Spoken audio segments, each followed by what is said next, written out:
The turnout for the first day of absentee voting was expectedly good and promises to yield even more ballots cast moving forward.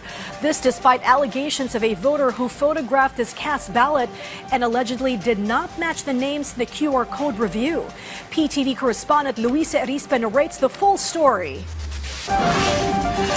The Commission on Elections doesn't see any kind of glitch on the first internet voting conducted for the overseas Filipinos. As a matter of fact, out of 77 posts, more and more OFWs enroll with the overseas voting and counting system with 57,000 enrollees as of today. Because of this, COMELEC expects a higher voter turnout. Natutuwa tayo sapagkat ang dami kaagad na mga bumoto at nag-increase na rin po yung bilang ng nagpapa-enroll.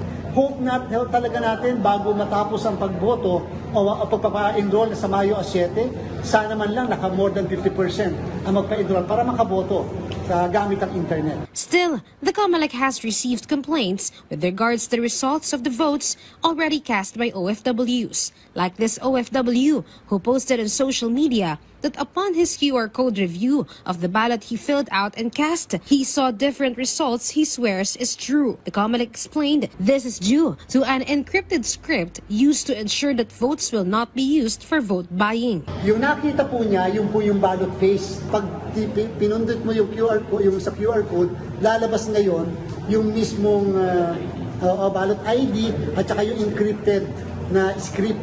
So makikita po natin yon. Doon kasi sa script, minsan may nakalagay na pangalan ng isang kandidato, minsan ganyan, pero hindi po nangangahulugan na yun ang binoto nila. The poll body also reminds the public taking pictures of their casted votes is against the law. But they assure that upon the random manual audit of citizens' armed groups such as PPCRV and NAMFREL, all votes cast are accurate. OFWs may still enroll for the internet voting until May 7. They can continue to cast votes until May 12. Even the Malacanang Palace convinces OFWs to cast their votes before the election day.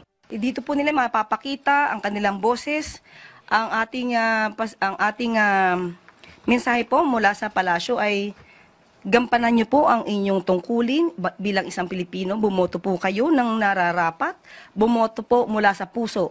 Huwag pong bumoto dahil lamang sa bulong o dahil kayo'y nabayaran, kundi iboto niyo po ang mga taong nararapat, yung maaasahan po natin, mga leader na hindi ibebenta ang bansa kahit sa anumang paraan at mga leader na makabayan.